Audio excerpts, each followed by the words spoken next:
अच्छा जी, हम बात करने लगे हैं कार्डियोवास्कुलर सिस्टम मॉनिटरिंग की। तो इसमें हमारे पास जो मेन कंटेंट है वो ये सारे पॉइंट्स हैं। इसमें आ जाता है BP monitoring, non invasive BP monitoring, जिसका हमें पता है with the help of a cuff, जो हम नॉर्मली बीपी ऑपरेटर्स हम यूज़ कर रहे होते हैं, ठीक है।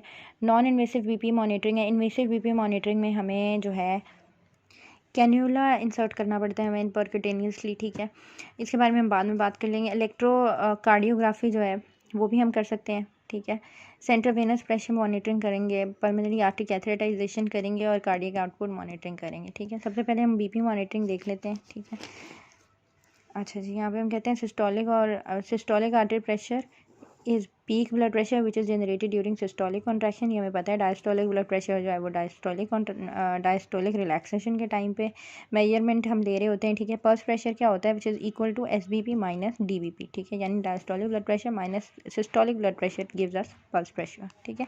The average of arterial blood pressure within a cardiac cycle is defined as a mean artery pressure, ठीक है। एवरेज जो है वो आर्टरी प्रेशर का उसे हम मीन आर्टरी प्रेशर कह देते हैं, ठीक है। अच्छा जी, नॉन इन्वेसिव ब्लड प्रेशर की बात अगर हम करें तो ये हमें पता है कि जो नॉर्मली हम यूज़ कर रहे होते हैं बीपी ऑपरेटर्स, ठीक है। अच्छा जी, उसके बाद इन्वेसिव ब्लड प्रेशर की बात अगर हम करते हैं तो it is a cannula should be inserted percutaneously into a suitable artery, ठीक है। इंडिकेशंस क्या है इसकी, कुछ पर्टिकुलर इंडिकेशंस होती हैं, ठीक है। हर केस में ऐसा करने की हमें ज़रूरत नहीं होती। इंडिकेशन क्या है कि हाइपोटेंशन में अगर पेशेंट या अनकंट्रोल्ड हाइपरटेंसिव है, ठीक है, या फिर anticipation of obvious intraoperative BP changes, मतलब ऐसा लग रहा है कि कहीं उसके जो ब्लड प्रेशर चेंजेस हैं वो बड़े ऑब्वियस किस्म के हैं, जिसको मेजर करने के लिए हमें बड़ा मतलब प्रिसाइज मेजर्स लेने पड़ेंगे, ठीक है।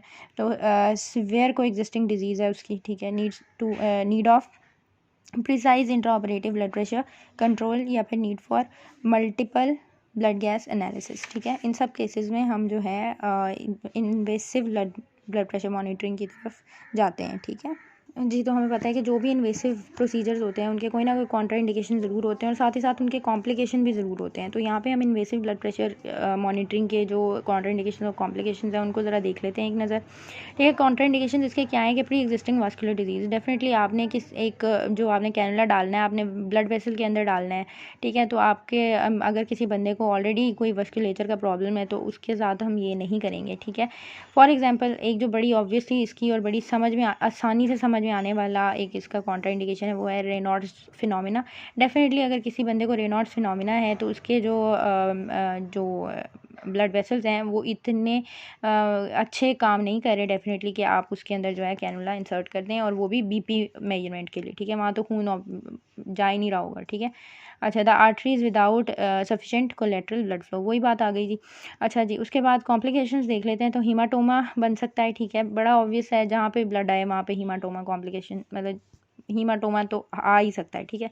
अच्छा, उसके बाद हम बात कर लेते हैं ब्लीडिंग हो सकती है एज अ कॉम्प्लिकेशन, जो वो भी ऑब्वियस कॉम्प्लिकेशन है। इन्फेक्शन हो सकता है, वेजोस्पाज्म हो सकता है, आर्टरियल थ्रोम्बोसिस हो सकता है, नियर बाय नर्व डैमेज हो सकती है। किसी भी सर्जिकल आप कोई प्रोसीजर कर रहे हैं, किसी भी सर्जरी में ये इस किस्म के कॉम्प्लिकेशन का होना जो है वो बड़ा चांस होता है, ठीक है। Accidental intra arterial medication injection, ठीक है।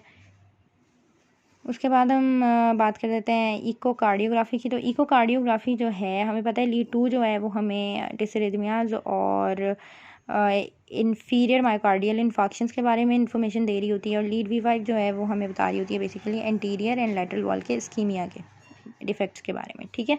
अच्छा जी, अब हम बात कर लेते हैं, ये वाला जो पैराग्राफ है हमारे लिए इंपॉर्टेंट है। ये कहता है कि usually the ECG wave display on the monitor is used for detecting the dysrhythmias, myocardial ischaemia, conduction abnormalities and pacemaker malfunction, ठीक है। ये सारी चीज़ें नोट करने के लिए, या ये सारी चीज़ें जो हैं उनको डिटेक्ट करने के लिए हम लोग ECG को मॉनिटर कर रहे होते हैं ड्यूरिंग एनेस्थीसिया, ठीक है। लेकिन अगर हम प्रॉपर डायग्नोसिस की बात करेंगे, मतलब कि प्रॉपर कोई MI हुआ है, मायोकार्डियल इस्कीमिया है और उसका डायग्नोसिस हमें चाहिए, तो वो हम उस पर हमें डायग्नोसिस नहीं हम दे रहे होते हैं, हम सिर्फ डिटेक्ट करना चाह रहे होते हैं मेजर जो ये मसाइल हैं, मायोकार्डियल इस्कीमिया, डिसरिथमियाज और कंडक्शन एब्नॉर्मैलिटीज़ हैं, या पेस मेकर की मैल फंक्शनिंग है, ठीक है। तो लेकिन अगर हम डायग्नोसिस मेक करना चाह रहे हैं तो फिर हमें जो है वो स्टैंडर्डाइज्ड ईसीजी जो है उसकी ज़रूरत पड़ती है। ये देखें लिखा हुआ है कि स्टैंडर्डाइज्ड ईसीजी जो है वो फिर that is needed in case of making diagnosis, ठीक है। अच्छा, उसके बाद ECG monitor does not provide the information about the cardiac mechanical function and it can not be use to assess cardiac output और ब्लड प्रेशर, ठीक है। Blood pressure और cardiac output को मॉनिटर करने के लिए हम ईसीजी मॉनिटर यूज़ नहीं कर सकते, ठीक है। अच्छा जी, नेक्स्ट हमारे पास आ जाता है सेंट्रल वेनस प्रेशर मॉनिटरिंग। इसकी दो अप्रोचेज़ होती हैं बेसिकली। हम सब क्लेवियन वेन से भी जा सकते हैं और हम जो है इंटरनल जुगुलर वेन से भी जा सकते हैं, जो कि पल्मोनरी आर्टरी कैथेटराइजेशन के लिए भी बड़ी अच्छी साइट है, ठीक है। अच्छा, अब बात कर लेते हैं कि जी सेंट्रल वेनस प्रेशर मॉनिटरिंग जो है ये यूज़ क्यों होती है। तो it is commonly use on the monitor to assess the intravascular volume and perioperative guide for fluid therapy after haemorrhage, accidental trauma, sepsis and any emergency conditions related to massive blood loss, ठीक है। कोई massive blood loss हो गया, haemorrhage हो गया, accidental trauma, sepsis, कुछ ऐसा हो गया जिसको आपने जो है वो फ्लूइड थेरेपी के लिए आप ब्लड लॉस का अंदाज़ा करना चाह रहे हैं, तो ये आपके पास जो है बड़ी अच्छी एक टेक्निक है, ठीक है। अच्छा जी, फिर वही बात आती है अब सेंट्रल वेनस मॉनिटरिंग जो है वो हम सेंट्रल वेनस प्रेशर मॉनिटरिंग ये भी एक इन्वेसिव प्रोसीजर है और इसके भी इंडिकेशन और कॉन्ट्रा इंडिकेशन मौजूद है हमारे पास। इंडिकेशन क्या है कि कोई भी मेजर वस्कुलर सर्जरी हो रही है, ठीक है, जैसे कि एनोरिज्म की सर्जरी होती है, ठीक है, या फिर कोई एक्सटेंसिव एब्डोमिनल सर्जरी है।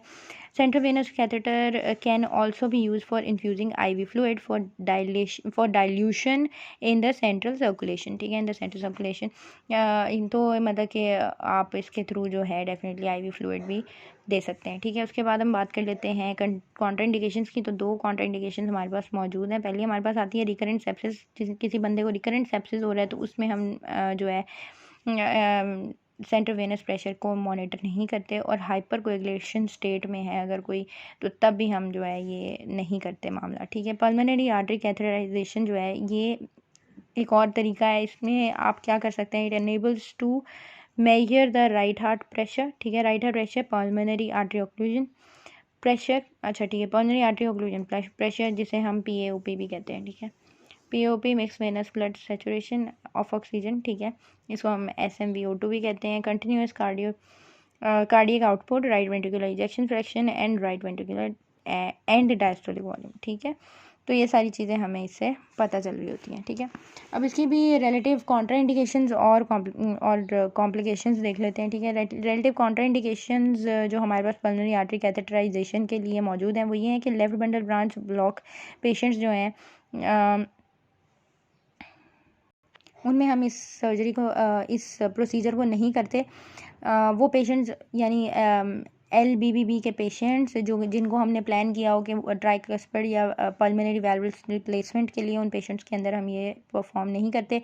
प्रेजेंस ऑफ एंडोकार्डिया पेसिंग लीड्स, ठीक है, एंडोकार्डिया पेसिंग लीड्स जिनके अंदर है उनके अंदर भी इस प्रोसीजर को परफॉर्म नहीं किया जाता। Lack of appropriate clinical skills और इंस्ट्रूमेंट, ये तो डेफिनेट सी बात है। और अगर कोई बंदा हेपरिन पे है, कोई बंदा अगर हेपरिन यूज़ कर रहा है, ठीक है, उसके अंदर भी हम इसको यूज़ नहीं करेंगे, इस प्रोसीजर को यूज़ नहीं करेंगे, ठीक है। अच्छा, हेपरिन यूज़र्स में, ठीक है। अच्छा, कॉम्प्लिकेशंस की बात कर लेते हैं। तो कॉम्प्लिकेशंस जो हैं वो विद सेंट्रल वेनस कैथेटराइजेशन ये सारी हैं। बैक्टीरिया हो सकता है, एंडोकार्डाइटिस हो सकता है, थ्रोम्बोजेनेसिस हो सकता है, ठीक हो गया। पल्मोनरी इन्फेक्शन हो सकती है, पल्मोनरी आर्टरी रप्चर हो सकता है, हेमरेज हो सकता है, कैथेटर नॉटिंग हो सकती है, डिसरिथमिया हो सकता है, कंडक्शन एब्नॉर्मैलिटीज़ हो सकती हैं, पल्मोनरी वेलुलर डैमेज हो सकता है, ठीक हो गया। ये सारे कॉम्प्लिकेशंस जो हैं ये हम दिमाग में रखेंगे अपने। अच्छा जी, अब जो हमारे पास नेक्स्ट है चीज़ वो है कार्डियक आउटपुट डिटर्मिनेशन, ठीक है। तो हम कार्डियक आउटपुट का हमें पता होना चाहिए और ये हमें काफ़ी चीज़ों के लिए हमें गाइड कर देता है, ठीक है। जैसा एनेस्थीसिया के दौरान ये हमें बता देता है कि पेशेंट क्रिटिकल तो नहीं है कहीं, और अगर क्रिटिकल है तो उसको क्रिटिकल केयर चाहिए डेफिनेटली, ठीक है। अच्छा, नॉर्मल रेंज हम बहुत सारी चीज़ों से हम कार्डियक आउटपुट और दिल की मज़ीद हालतों का अंदाज़ा हम कर सकते हैं। तो सबसे पहले तो हम देख लेते हैं कि कार्डियक आउटपुट क्या है। बेसिकली कार्डियक आउटपुट जो है वो 4 से लेके 8 लीटर पर मिनट होनी चाहिए। कार्डियक इंडेक्स हम मेजर करते हैं cardiac output divided by body surface area, ठीक है, और ये आपके पास होना चाहिए 2.5 से 4 लीटर पर मिनट पर मीटर स्क्वायर, ठीक है।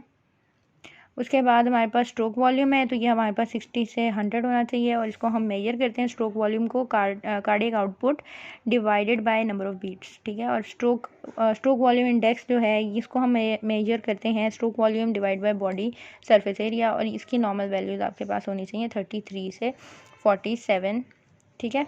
उसके बाद मेथड्स, ये हमारे पास डिफरेंट मेथड्स आ रहे हैं, ये इतने कोई वो इम्पॉर्टेंट है नहीं वैसे, लेकिन just give it a read, ये मैंने यहाँ पे लिखे हुए हैं। ठीक हो गया, थैंक यू।